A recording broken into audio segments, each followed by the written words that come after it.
Thank you very much, and thank you very much for inviting me. I'm actually the French ambassador, but I'm also representing the prospective chair of COP21 in Paris, and it is more in that capacity that I would like to highlight before you a couple of thoughts on how we foresee the COP to happen and to deliver a significant result.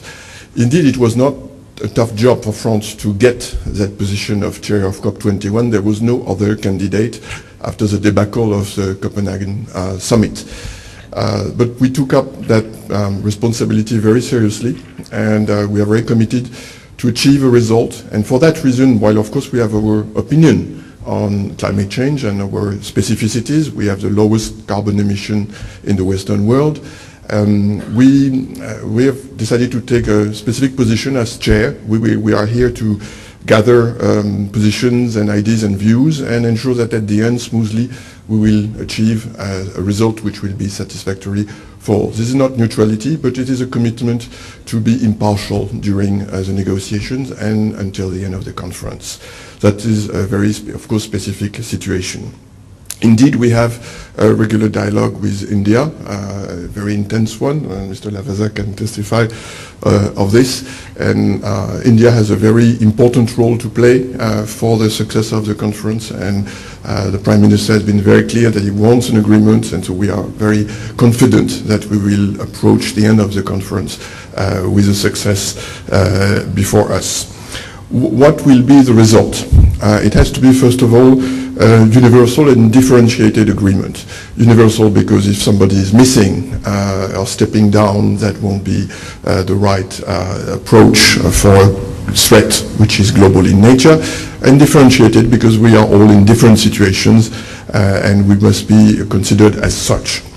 It has to be also a dynamic agreement. That is not, the conference will not be the end of the day. Climate change will continue, work will continue to tackle with climate change.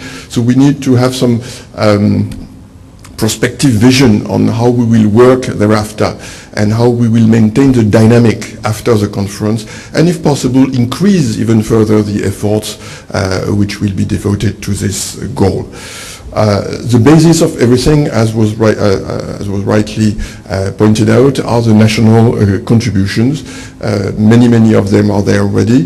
More are to come, and but we must be hopeful, and that at the end that will be enough to ensure that we limit the carbon emission in the future. And if it is otherwise, again, the dynamic of the post-COP21 will be essential. There will be also a financial package that is a responsibility of the developed world for the reason which were well explained this morning by Mr. De Vechua. We are committed to do it. Money is already piling, and this will come to help the developing world, in particular the less developed countries. And finally, we welcome, of course, the views and contribution of many stakeholders, in particular the business community, which is gathered here. I attended a couple of years ago an important sustainable development meeting, and the question was asked, how many of you were in Davos this year? And nobody. So this problem of connectivity between the business community and the environment community is very important, and it is this is why CII is so right to organize such meetings, because that helps us bridge the gap. In terms of method, I'm not going to enter into the details, but we have a system of formal meetings and informal meetings at the level of the ministers, and we hope that after some time the long text which is currently being negotiated will be reduced, and that we will limit the problems to a couple of them for the last negotiation session. Based on my experience, I can assure you that bridging the gap between 190 countries is not easy, and it's quite normal that it takes time. At the beginning of the COP21 on the 30th of November, we'll convene a summit meeting which will do the kickoff of the conference. In Copenhagen, they came at the end, and we're facing a difficult situation. We hope that the leaders will do a kickoff which will incite negotiators to conclude.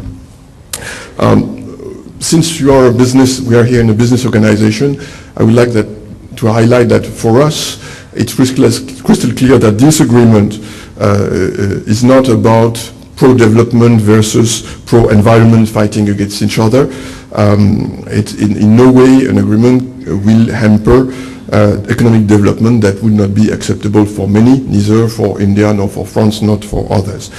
So it must be an agreement which will, on the contrary, foster business and ensure a new path for development, which means a new path for growth. Energy in this respect is absolutely key. There are many other ways, other questions like water and others, but the energy element is central. Because it is the origin of most of the carbon emissions.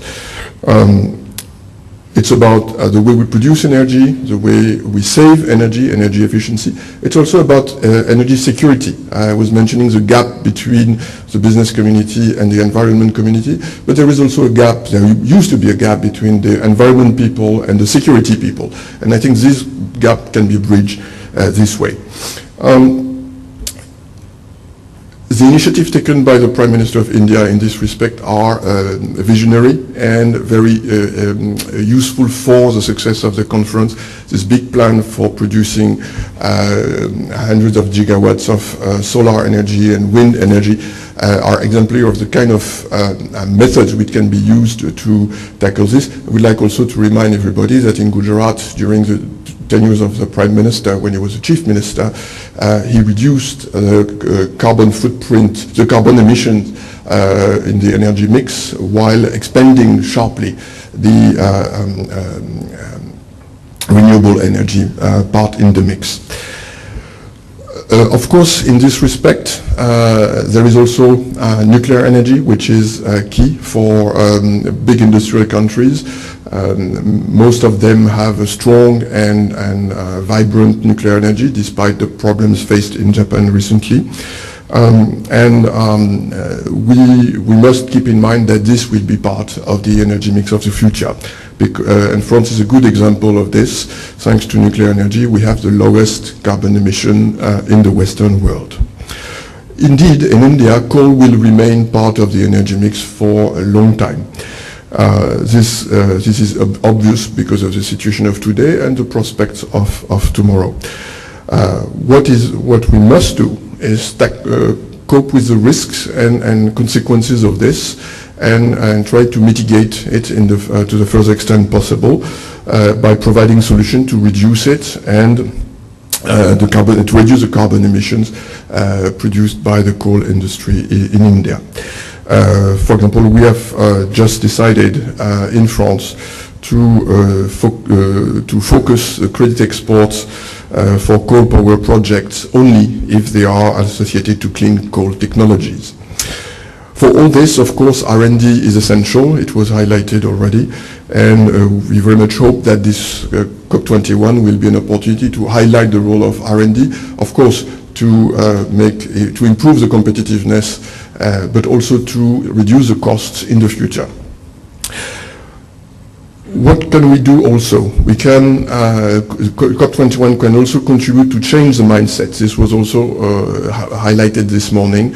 Change the mindset of the consumers, in particular in the Western world, when people will be conscious of the challenge. And this will also improve the quality of life of everybody and ensure a reasonable and sustainable consumption. Now again, a few words on the link with economic development.